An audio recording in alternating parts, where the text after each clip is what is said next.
Saludos amigos y bienvenidos a este nuevo espacio en Canal Diocesano de Televisión. Hoy comenzamos la nueva temporada en este programa que lleva como título Sal y Luz.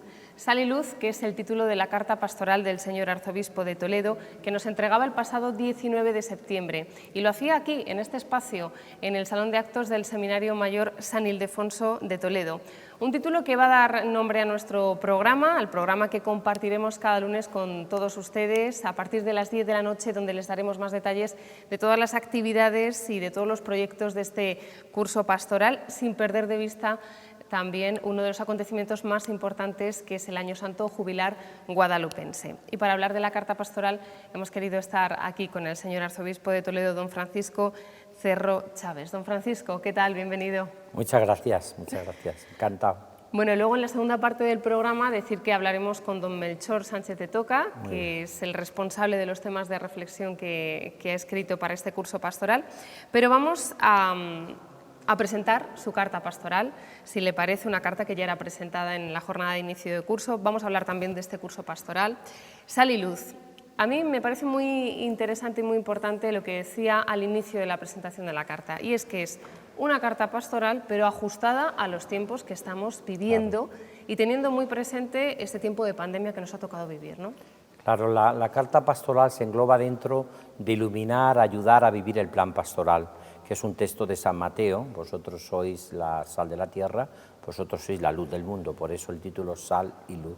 Y entonces hay como tres partes muy sencillas. Una parte primera sería un ver desde la realidad que estamos viviendo actualmente, de crisis, de pandemia, de crisis sanitaria, social, incluso laboral, pues cómo iluminamos desde el Evangelio, que sería la segunda parte, concretamente del Evangelio de San Mateo, partiendo de este texto de ser sal y luz, pues cómo iluminamos la vida. El Evangelio siempre es luz para nuestra vida y para nuestros pasos.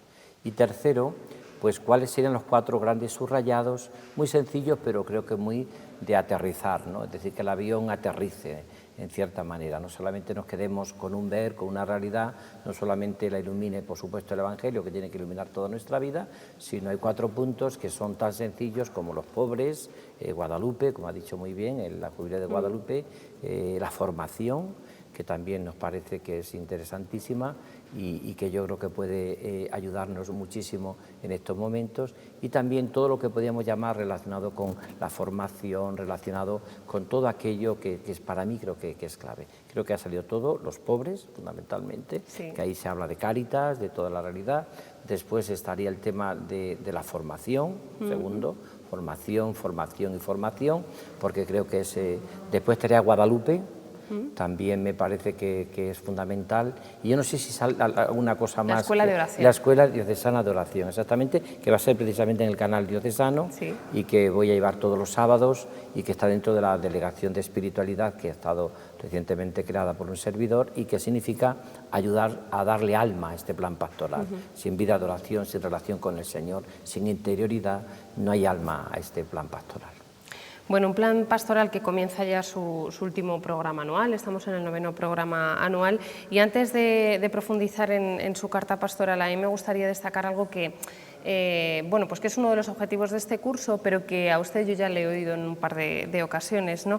Nos invita en este documento a todos a afrontar este momento concreto de nuestra historia, nuestra urgente misión evangelizadora con valentía y audacia evangélicas, dice, con profundo espíritu de comunión también, de la mano precisamente del plan pastoral diocesano. Y pues dice que es uno de los objetivos principales porque quizá el miedo tienda a paralizarnos, don Francisco, y eso no puede ser así. El miedo, que sintamos miedo, es normal. Incluso yo diría que la persona que siente miedo demuestra que es muy inteligente, porque el miedo forma parte del ser humano, que no tiene miedo a una operación, a tomar un avión si es consciente de dónde está volando, que no tiene miedo a una mala noticia, que no tiene miedo a enfrentarse con una realidad como la que estamos viviendo, que no tiene miedo al coronavirus. Es muy difícil que una persona, aunque se diga que hay gente que le afecta menos, pero todos somos vulnerables. Por tanto, y luego pensar en los demás, claro. Yo creo que en ese sentido el miedo forma parte muchas veces de nuestra vida. Y siempre repito que el miedo se atraviesa. O sea, hay que atravesar el miedo. como dice un salmo, aunque camine por cañadas oscuras, nada temo porque tú vas conmigo, y atravieso ese túnel. Y atravesar sabiendo que al final hay una luz, entonces hay que atravesar ese miedo. Y por eso yo diría que el plan pastoral trata de hacernos frente en esta situación que vivimos, iluminados desde el Evangelio, pues como una pastoral de comunión de toda la Iglesia diocesana, que tan bien han trabajado don Braulio y los anteriores arzobispos, y que nosotros también en esta última etapa de este proyecto pastoral tratamos de, desde la realidad que vivimos, con nuestros miedos, nuestros gozos, nuestras esperanzas, que habla el Vaticano II, dar respuesta desde el Evangelio para que podamos, en cierta manera, atravesar ese miedo, superar el miedo. ¿Quién ha superado el miedo a coger el avión si ha tenido miedo? ¿Quién ha superado el miedo a una enfermedad? ¿O quién ha superado el miedo a una operación delicada? Es muy difícil. Yo conozco gente que se han hecho 20 operaciones y dice, a la 20 ya ha superado usted entrar en el quirófano, cada vez más miedo, porque tiene experiencias, claro. No. O sea, ahora hay que atravesarlo, a pesar de todo me opero, a pesar de todo pues cojo el avión, y a pesar de todo y todas las dificultades que tengo, pues hago lo que tengo que hacer. ¿Por qué? Porque el miedo paraliza, como dice la carta pastoral, y sin miedo probablemente no hagamos nada. Como no nos enfrentemos al miedo y lo atravesemos, no tenemos nada que hacer, o sea, no hacemos nunca nada. Eso que suele decirse de hazlo, pero hazlo con miedo, ¿no? Exactamente, muy bien. Bueno, pues sobre las 4 propuestas que hace en la última parte de la carta pastoral, si quiere vamos profundizando en cada una de ellas. Una tiene que ver pues, con su propio lema pastoral, ¿no? Con su propio lema episcopal, perdón, de evangelizar a los más pobres a través del corazón de Jesús, porque una de las prioridades de este curso es también recogiendo un poco lo que nos ha dejado esta pandemia, la crisis sanitaria, la crisis social, la brecha social que hay, fijarnos y evangelizar a los más pobres. Es una de las prioridades, don Francisco. Claro, yo entiendo que como la Iglesia tiene que dar respuesta en estos momentos, si queremos que los pobres sean evangelizados, la pandemia ha dejado y está dejando una sociedad muy herida, con muchas brechas, con muchas dificultades, con muchas muertes, con muchos problemas de todo tipo. Entonces yo creo que ahí los pobres son siempre, tiene que ser el objetivo pastoral más importante de la Iglesia. O sea, si los pobres no son evangelizados, no estamos en el mensaje de Jesús. Entiendo por pobre de todo tipo. Pobre también es un anciano que vive en soledad. Pobres son tanta gente que tiene hoy dificultades. Pobre es quien no tiene trabajo. O sea, hay muchas formas de pobreza. No solamente la pobreza se explica que está fenomenal lo que va a hacer Cáritas con los economatos o ofreciendo tantísimas respuestas a lo que vivimos, sino que yo creo que hay que enfrentarse con la pobreza que se vive y tratar desde el Evangelio de dar la mayoría y la medida de lo posible una solución que a veces no es fácil, ¿no? Y que muchas cosas tampoco están en nosotros, pero que al menos nuestro deseo de evangelizar y de ayudar y de estar ahí, acoger a los pobres, escucharles, caminar con ellos, yo creo que eso es justo y necesario. Sabemos que las atenciones de Cáritas, por la experiencia de Cáritas diocesana, van mucho más allá que entregar una bolsa de comida, ¿no? Mucho más allá, y atienden todo tipo de pobrezas, como usted mismo decía, ¿no? Pero sí que me parece interesante destacar que una de sus intenciones es ese proyecto del que ya hemos hablado y del que yo creo que hablaremos a lo largo de este curso, y que además hay que decir que surge en respuesta a las necesidades actuales, que es el proyecto Cor Jesu, esos 16 economatos por toda la diócesis de Toledo, ¿no? Claro, era un poco lo que decías también antes tú muy bien, ¿no? O sea, realmente nosotros no podemos humillar a los pobres, y a veces también a los pobres, a estos pobres ya se puede decir límites, porque es verdad que hay muchas formas de pobreza y hay muchas formas de dar respuesta a las pobrezas, y en la medida de lo posible hacerlo lo más dignamente posible. Pues yo creo que el economato Cor Jesu es una forma digna de dar respuesta, que la gente no tenga que hacer colas, no tenga que pueda elegir lo que necesita, que no solamente le damos algo que muchas veces no sabemos para qué lo va a utilizar o si le va a servir para algo, que ella misma tenga, pues como cualquier persona que va a un supermercado y pide, y porque además no solamente a veces necesita comida, también necesita productos de higiene, necesita muchas cosas para poder hacer frente a la vida, ¿no? Entonces yo creo que en ese sentido yo definiría el economato de Cor Jesu como una respuesta digna a la dignidad de un pobre y a la dignidad de una persona que está necesitada, que no tiene por qué autorretratarse, ni tiene por qué pasar por la humillación de colas, ni tiene por qué pasar por la humillación de que se le dé lo que sobra o se le dé allí, o que se le dé cosas que ni siquiera ellos han pedido o no necesitan, y que se le da porque hay que dar a todos el aceite, los garbanzos y 4 cosas más que a lo mejor realmente no tienen una utilidad para la situación que vive esa familia o esa persona, ¿no? Otro de los pilares, lo destaca en su carta pastoral, la formación. Claro. Lo veíamos también en la jornada diocesana de inicio de curso, ese hincapié que hacía incluso el propio don Melchor Sánchez de Toca. Claro. Yo recuerdo mucho una frase del Papa Juan Pablo II que me hizo mucho bien. Como no formemos a la gente, no podrán hacerse frente a las embestidas del tiempo moderno. Hay que dar razones de nuestra fe, razones de nuestra esperanza. ¿Por qué creemos? ¿Por qué seguimos esperando? Y eso yo creo que es el Evangelio. El Evangelio es fuente de esperanza. Entonces yo creo que es verdad que la Archidiócesis de Toledo hay que reconocer, ha desplegado una formación buenísima, con ciencias religiosas, con el Centro Teológico de San Ildefonso, pero luego hay otras muchas formaciones a todo tipo que deberíamos de empezar a poner en funcionamiento. Por ejemplo, yo creo que es muy necesario una escuela de formación cofrade, que ya se está haciendo cursos, pero una escuela durante todo el curso donde las cofradías, los cofrades se formen y puedan saber lo que es la religiosidad popular, incluso lo que significa una asociación pública de fieles, que es una cofradía. Escuela diocesana de oración, como hemos dicho anteriormente, para formar a la gente en la oración, según el magisterio de la Iglesia en el último gran magisterio que ha sido el catecismo de la Iglesia Católica sobre este tema, la parte cuarta.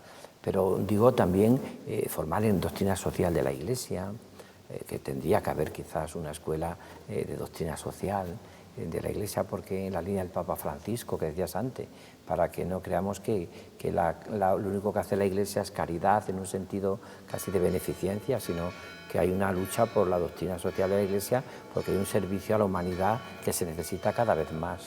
Por tanto, yo creo que en ese sentido, y más escuelas que podían ir surgiendo, aunque estuviesen de alguna manera coordinadas, pero yo creo que como no tengamos una profunda formación, no seremos capaces de dar respuestas a una humanidad que nos pide cada vez más, y que muchas veces nosotros debemos estar a la altura de lo que la gente nos pide. Otro de los pilares, las escuelas de oración. Por mucha formación, si no hay oración... Claro. No... La oración es saborear a Dios. Gustad y ved qué bueno es el Señor. Y es una realidad que en todas las parroquias existen a veces grupos de oración, existen muchos movimientos que tienen la oración como impulsor de su evangelización. Todos lo tienen, pero...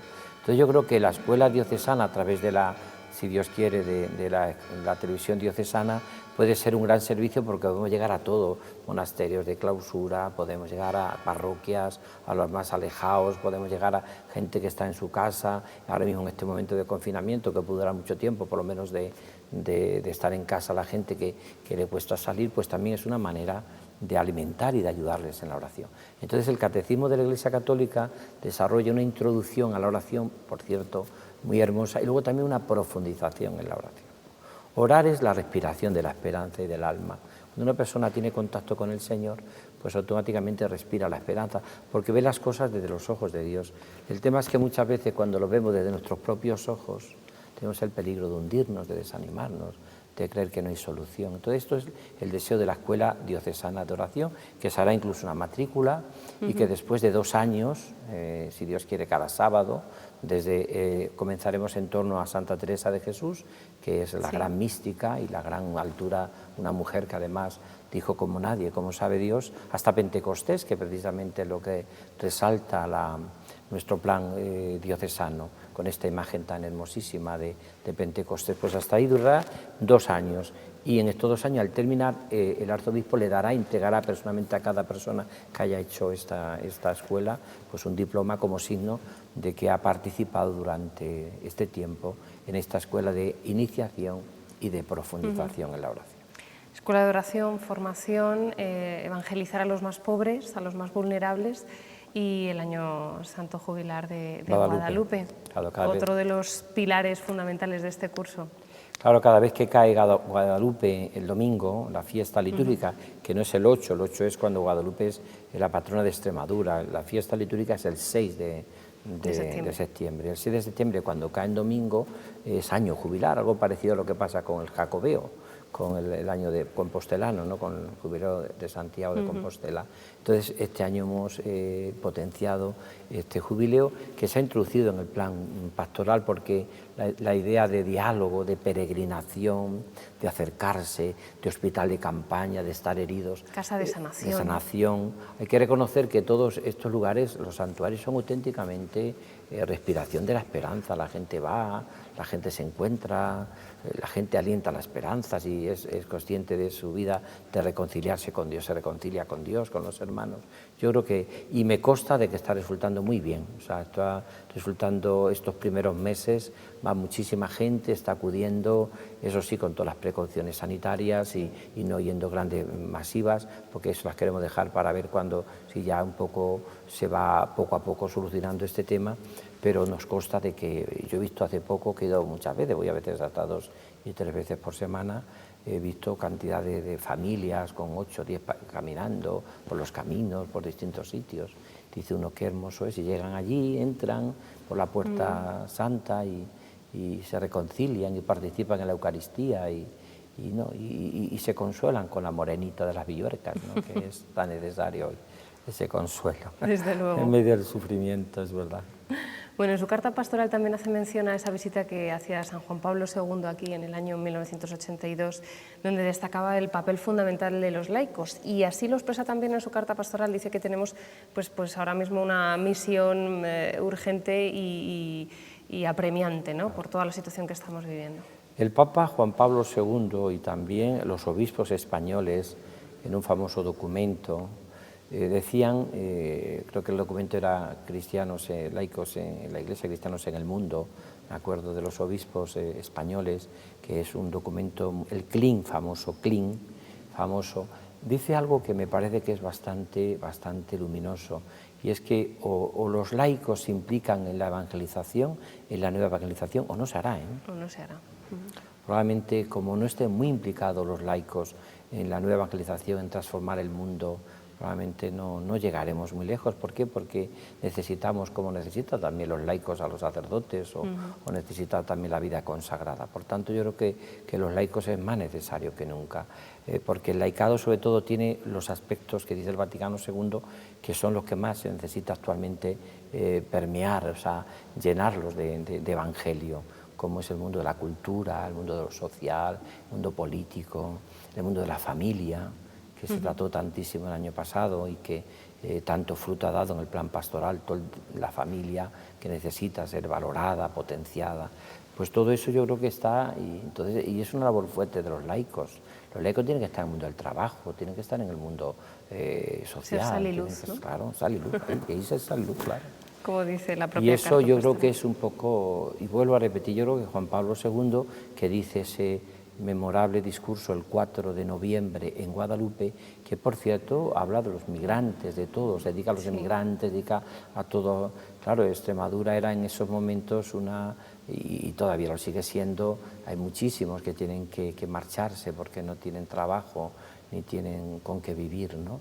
Entonces ahí hace el Papa un discurso, como creo que luego aquí viene a Toledo y hace eso el apostolado seglar, allá en el polígono, en el barrio de Santa María de Querencia, pues ahí también hace un discurso fantástico el Papa sobre el tema de cuidar a los inmigrantes, los que vienen, que es un tema por cierto súper actual, porque yo creo que si hay algo actual es este tema. Desde luego.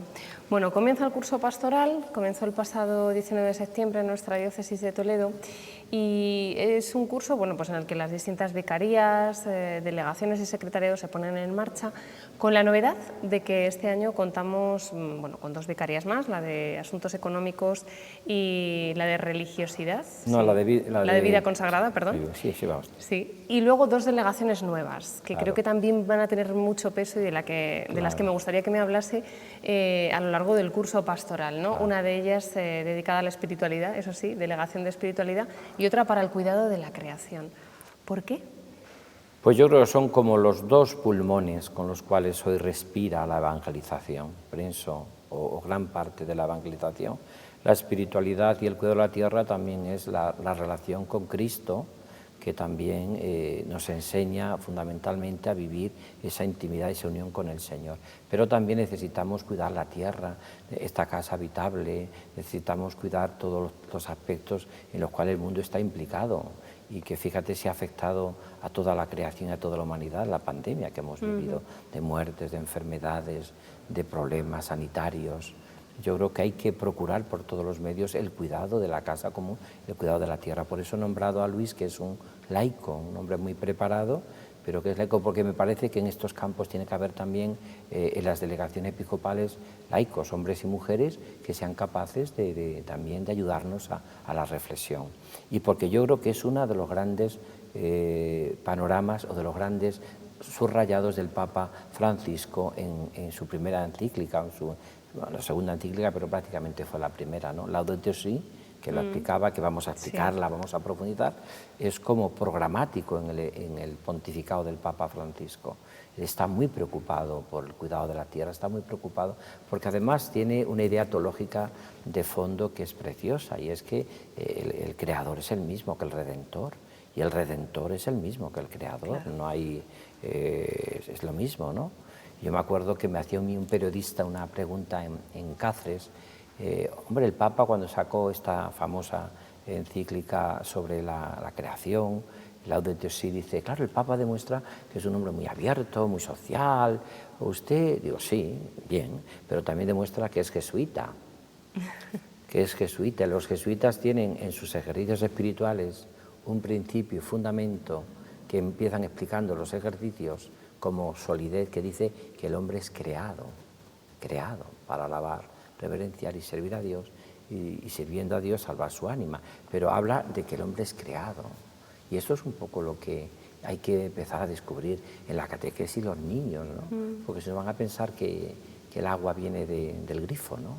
Que hay una realidad de la creación que remite a un creador, que remite a un padre que nos quiere y que cuida. Alguien decía que la creación es como una de esas grandes, podríamos decir, cestas de Navidad, donde se pondría con una pequeña tarjeta de parte de Dios con amor, de parte de tu Padre Dios con mucho afecto y mucho cariño. Eso sería todo lo creado, ¿no? Eso no significa que la creación no esté, como dice San Pablo, herida, y por eso puede haber tantas y tantas cosas que no funcionen, y por eso la preocupación del Papa Francisco. Y ahí tenemos esa gran delegación. Y luego otro, la delegación de espiritualidad que estamos hablando, que también el sacerdote es párroco en Corral de Almaguer, don Jesús, y que explica un poco toda esta realidad de la necesidad, como he dicho muy bien él en el programa que ha presentado en el vídeo, de nuestros centros de espiritualidad, de nuestra formación, de la escuela diocesana, de la escucha, que también ha sido pionera, también nuestros medios de comunicación, cuando la pandemia, con el teléfono, pues sí, dar paso ahora también que haya un centro de escucha.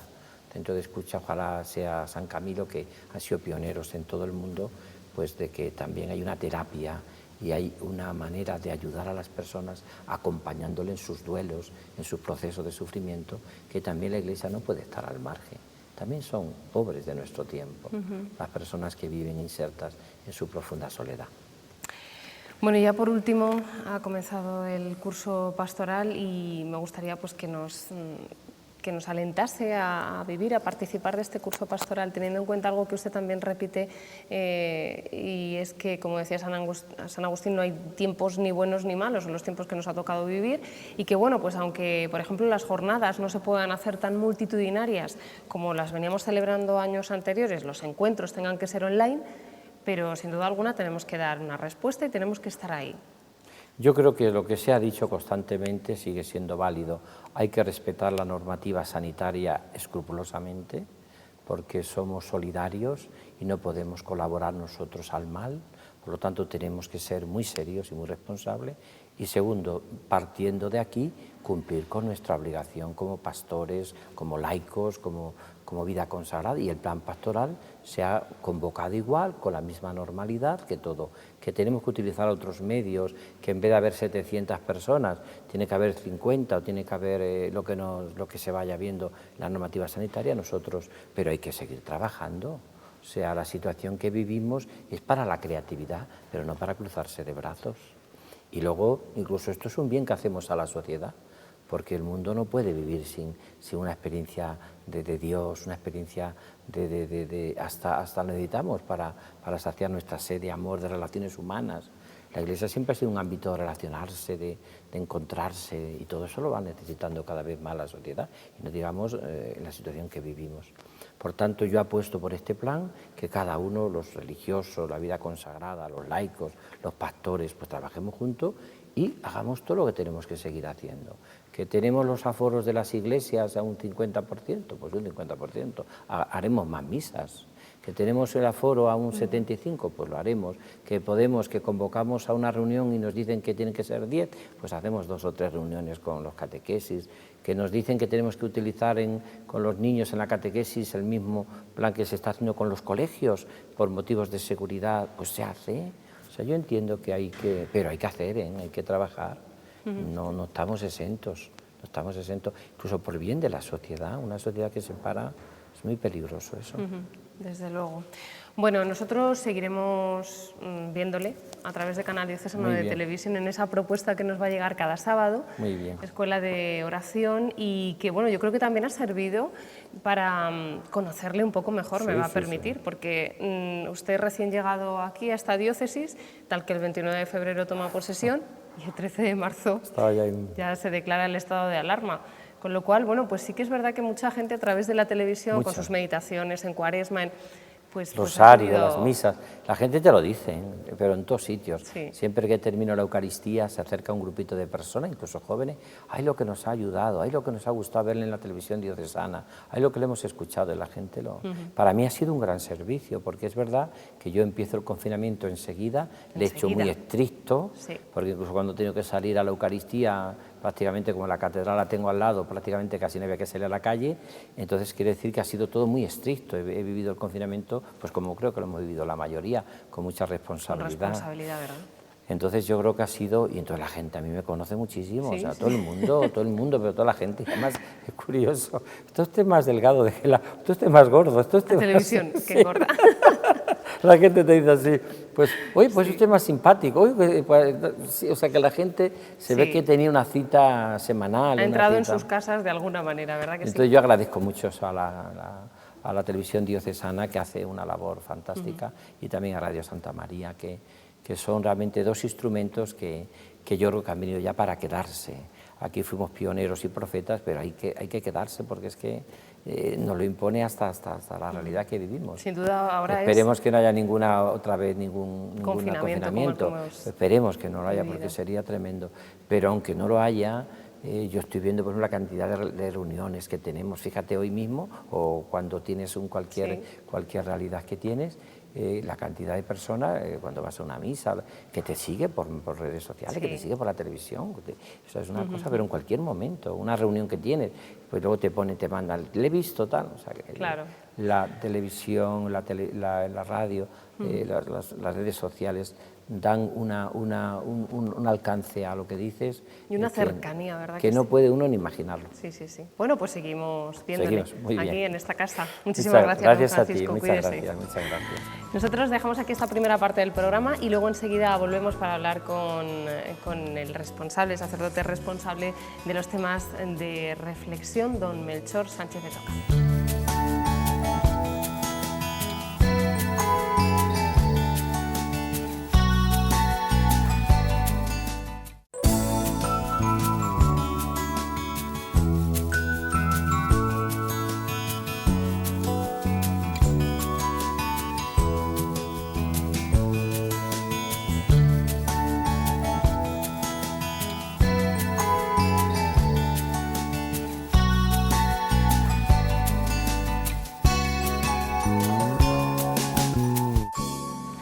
Y seguimos aquí en este primer programa de la temporada, Sal y Luz, y lo hacemos en el mismo sitio en donde hace unos días se celebraba la jornada diocesana de inicio de curso, con otra de las personas que intervenían en ella, y es que, llegado desde Roma, pues tenemos que saludar al subsecretario del Pontificio Consejo para la Cultura, don Melchor Sánchez de Toca, que nos presentaba dentro de esa jornada los temas de reflexión que él mismo ha elaborado. Don Melchor, ¿qué tal?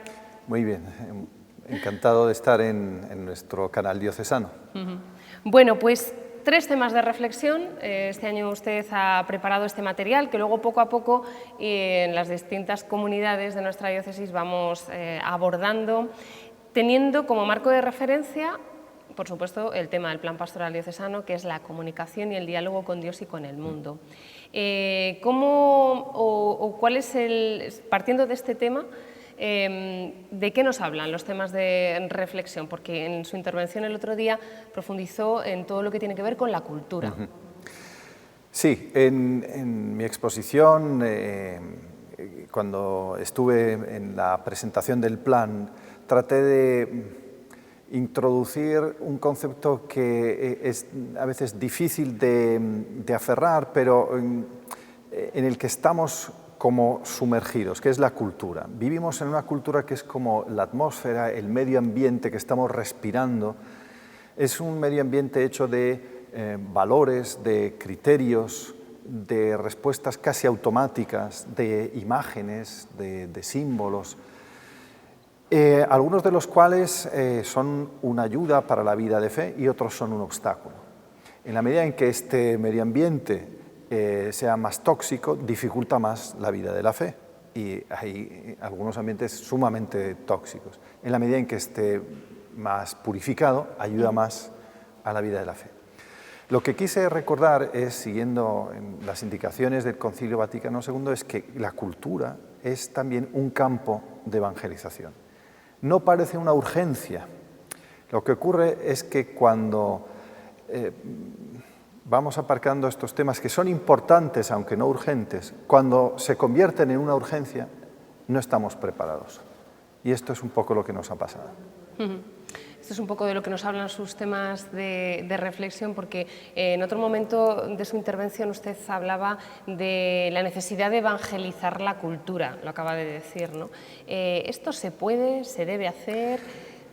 ¿Cómo se hace? Que es otra de las claves. Se puede y se debe hacer. El término evangelizar la cultura es nuevo porque lo introdujo Pablo VI en la vida de la Iglesia, pero la Iglesia lo lleva haciendo desde la primera hora. ¿Qué significa evangelizar la cultura? Significa transformar el alma colectiva de una comunidad. El Evangelio mira a cambiar el alma individual de una persona, a transformar su vida.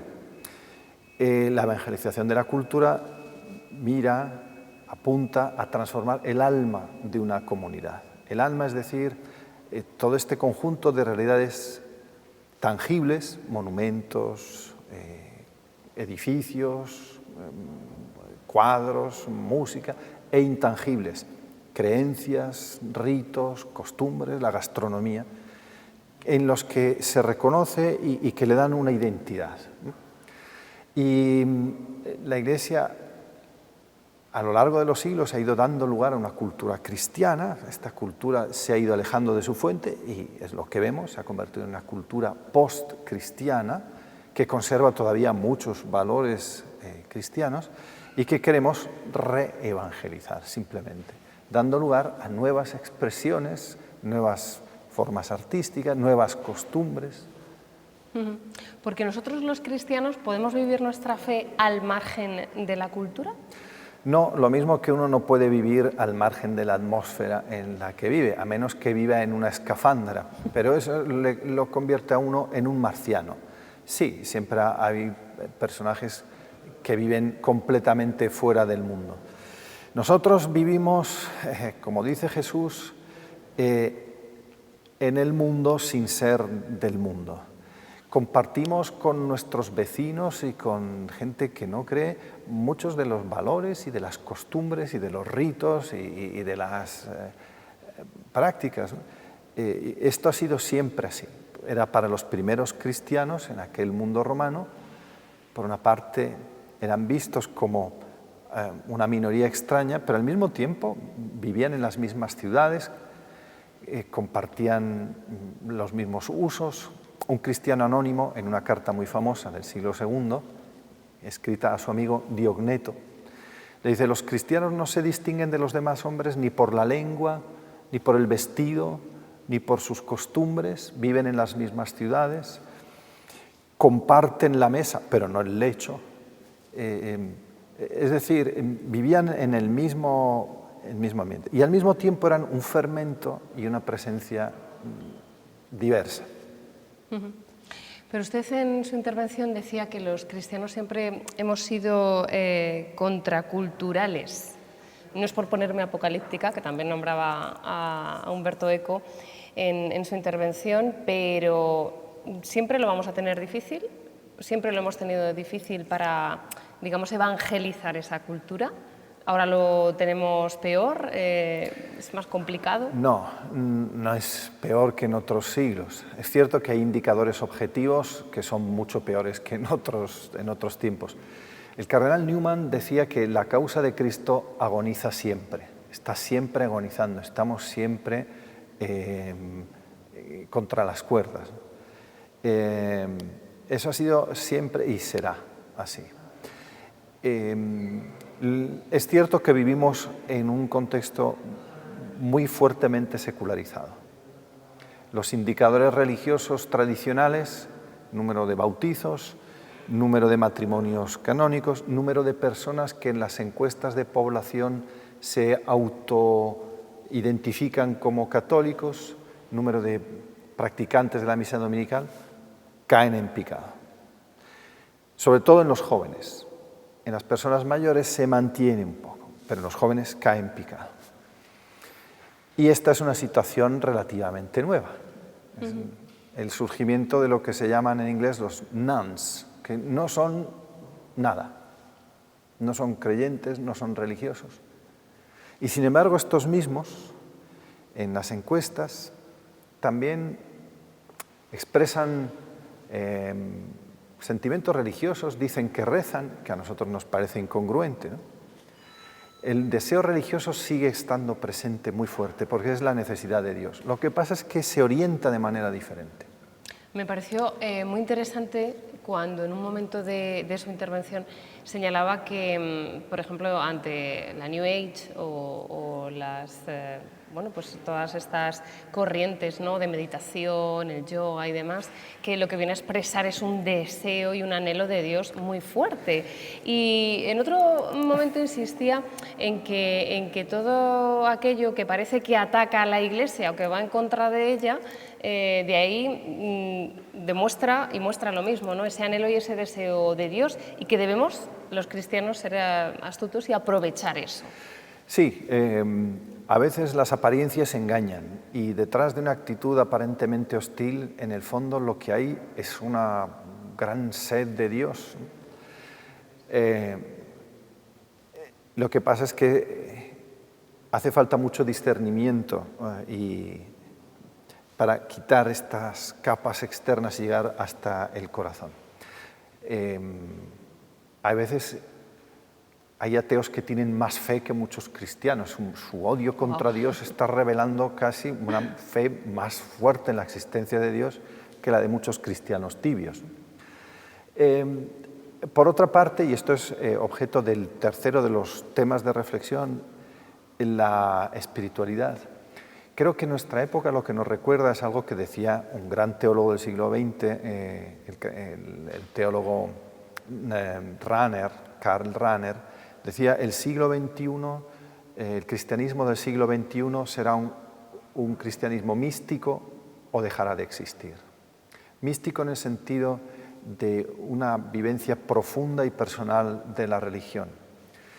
Y esto se manifiesta en nuestro tiempo en el interés por la espiritualidad oriental, por estas formas de meditación, que tiene algo que ver con el bienestar, wellness, y en este sentido el yoga, que hacen muchos, es más una forma de bienestar, pero que tiene también algo de búsqueda profunda. Por ejemplo, las peregrinaciones. Nunca han sido tan populares como ahora. El Camino de Santiago. Son millares y millares de personas las que cada año hacen el Camino de Santiago. Es verdad que no todos son estrictamente peregrinos, según nuestro punto de vista. Pero uno que hace 800 kilómetros durante un mes, caminando todos los días, pasa muchas horas a solas consigo mismo y hay indudablemente algo de búsqueda interior. Van buscando. En este sentido, creo que hay un punto de contacto con el mundo en el que vivimos, que es esta búsqueda. Porque en el fondo un cristiano o un creyente es también uno que busca. Nosotros sabemos ya cuál es el término de la búsqueda. Dice San Agustín que a Dios se le busca para encontrarlo y una vez encontrado se le sigue buscando, porque nunca lo agotaremos. El deseo de búsqueda nos permite entender también estas búsquedas, a veces a ciegas. San Pablo en el discurso del Ágora de Atenas decía que iban buscando a Dios como a tientas. Bueno, y en esta búsqueda usted plantea, dentro de lo que son los 3 temas de reflexión, la necesidad también de esa comunicación, de ese diálogo con Dios, de la oración. También lo expresaba así el señor arzobispo de Toledo, ¿no? Con esa apuesta tan fuerte que hace nuestro plan pastoral diocesano este año, pues, por fomentar la oración pues, a lo largo de todo este curso, ¿no? A través de las escuelas de oración y de distintas iniciativas. ¿Qué lugar ocupa la oración en la búsqueda, en la transformación de nuestra cultura? Bueno, volvería a lo que dije antes, la búsqueda de Dios, que para el Papa Benedicto XVI la búsqueda de Dios está en el origen de la cultura europea. Es cierto que esta cultura cristiana europea se ha separado de sus raíces, pero de alguna manera sigue buscando una sed de infinito, sigue buscando el sentido. Por otra parte, en los temas de reflexión lo que planteo es que nuestras parroquias y nuestras comunidades tienen que convertirse en escuelas de oración. Escuelas de oración, porque si no la gente irá a hacer meditación con un coach o con un gurú o con alguien fuera, ¿no? Tenemos un tesoro. Es verdad que hay formas de oración que hoy son difíciles de entender y de aceptar porque son lenguajes, pero tenemos toda la tradición mística, la tradición interior, un filón inexplotado, nuestros místicos, ¿no? Que a veces ni siquiera nosotros conocemos. Y otra cosa importante en los temas de reflexión es que no son solo las personas individuales, sino las comunidades. La Iglesia, dice el Papa Francisco, crece por atracción, atrae, pero lo que atrae no son solo las personas, sino las comunidades. Cuando uno ve una comunidad viva, eso atrae, de personas que se quieren, que ayudan, que no están cerrados como en un club selecto, sino que es una comunidad que acoge, eso atrae. Bueno, vamos a ir terminando. Pautas para evangelizar la cultura. Creo que también salía el tema, en las preguntas se dirigían a través del WhatsApp a usted sobre este tema, ¿no? Por ejemplo, en una comunidad cristiana, en una parroquia de la diócesis de Toledo, ¿por dónde empezamos a evangelizar en la cultura? Y me ha parecido significativo que también mencionaba todo el tema de la religiosidad popular, aludiendo a que, bueno, pues hoy día pues cada vez hay más hermandades y cofradías y todo lo que, bueno, pues todo lo que eso significa, todo el reconocimiento que tienen en muchas ocasiones por parte de la sociedad, ¿no? ¿Por dónde empezamos? Bueno, me conecto a la última parte de la pregunta, religiosidad popular. Esto es algo que se ve en toda España, el crecimiento de formas tradicionales de religiosidad popular. Creo que nunca como en este tiempo la gente había expresado el deseo de participar en la vida de las cofradías, llevar los hábitos de penitentes, se crean nuevas cofradías, en Semana Santa sobre todo. ¿Esto qué es? Porque por una parte vemos este crecimiento que no siempre se traduce en una mayor participación en la vida habitual de la Iglesia.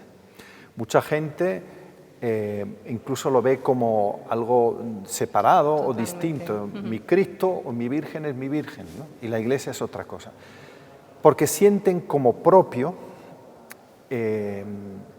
este tipo de devoción. Lo sienten como algo del pueblo, como algo que ha nacido. Bueno, esto fue el secreto de una inculturación en nuestra tierra. El Papa Francisco recuerda que esto tiene que estar siempre purificándose. Ha habido años en los que quizá despreciamos este tipo de religiosidad, como si fueran formas primitivas, cuando en realidad son la lengua materna de la humanidad. Y si las ignoramos, van a seguir su curso, pero desvinculadas de la raíz que las nutre, que es la vida de la Iglesia. Bueno, con mucha mano izquierda y mucho tacto, esto se puede reconducir. Lo segundo, en nuestros pueblos, ¿qué pueden hacer? Yo creo que no hay distinción ya entre el pueblo y la ciudad. No existe ya una cultura rural diferente de la ciudad. Existe una única cultura que se transmite a través de televisión, redes sociales.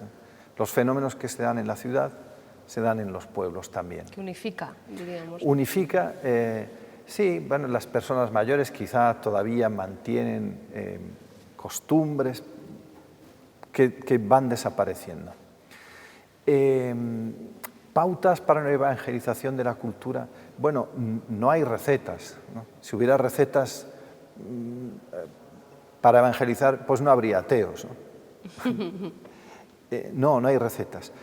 Creo que es el Espíritu Santo quien va suscitando la creatividad, pero el Espíritu Santo suscita la creatividad si uno le permite que la suscite. Y para eso lo primero que dije es que hay que considerar la cultura como un terreno de evangelización. Nuestras parroquias son centros culturales, pero quizá tendrían que ampliar algo más su actividad y su propuesta en el sentido de un mayor diálogo con grandes temas de la cultura moderna. Por ejemplo, la literatura, que es el espejo del alma. Se suele decir, uno se mira en el espejo para conocer su cara, uno contempla el arte para conocer su alma. Y esto es especialmente cierto de la literatura, la gran literatura. Después el diálogo con la ciencia y con las grandes cuestiones que preocupan a nuestra gente, el medio ambiente, las relaciones en la familia. Las parroquias tienen que convertirse en centros de espiritualidad y también centros culturales de propuesta, de diálogo. Y hoy, es decir, vivimos en un mundo, aparte de globalizado, también marcado por la pandemia, ¿no? Los cristianos a lo mejor tenemos también una oportunidad en esto de evangelizar la cultura, en este contexto, ¿no? Del que no se ha librado nadie en ningún país, en ningún...